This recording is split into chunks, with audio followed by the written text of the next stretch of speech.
দুটি গুরুত্বপূর্ণ ক্ষেত্রে কমিশন গঠনের সিদ্ধান্ত রাজ্য সরকারের এবং মুখ্যমন্ত্রী শুভেন্দু অধিকারী আজকে এই সম্পর্কে জানিয়েছেন। একটি নারী ও শিশু নির্যাতন আর আরেকটি হচ্ছে সরকারি প্রকল্পের টাকা নয় এবং কাটমানির যে অভিযোগ তার তদন্তেও কমিশন গঠনের সিদ্ধান্ত রাজ্য সরকারের। শুরুতেই শোনাবো মুখ্যমন্ত্রী শুভেন্দু অধিকারী আজকে কি বললেন এই প্রসঙ্গে।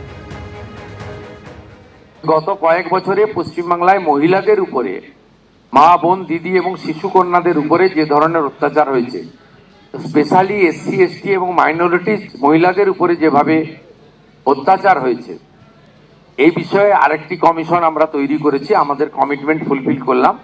এর চেয়ারপারসন করা হয়েছে কলকাতা হাইকোর্টের রিটায়ার্ড জাস্টিস শ্রীমতী সমাপ্তি চ্যাটার্জিকে।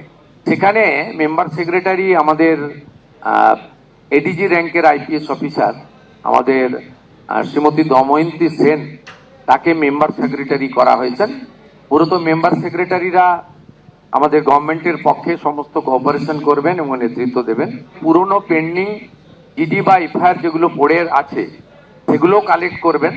প্রয়োজন হলে ফাইনাল রিপোর্ট দিয়ে দেওয়া এফআইআর গুলোকে, চার্জশিটগুলোকে নতুন রিওপেন করা, নতুন এফআইআর নেওয়া এবং চার্জশিটে সাপ্লিমেন্টারি চার্জশিট দেওয়া এবং দৃষ্টান্তমূলক শাস্তি কনভিকশনের ব্যবস্থা করা, সেটা মাননীয় দময়ন্তী সেন মহোদয়া, member secretary of this commission, under the guidance এবং under the recommendation of the chairperson retired justice Samapti Chatterjee, তার গাইডেন্সে করবেন।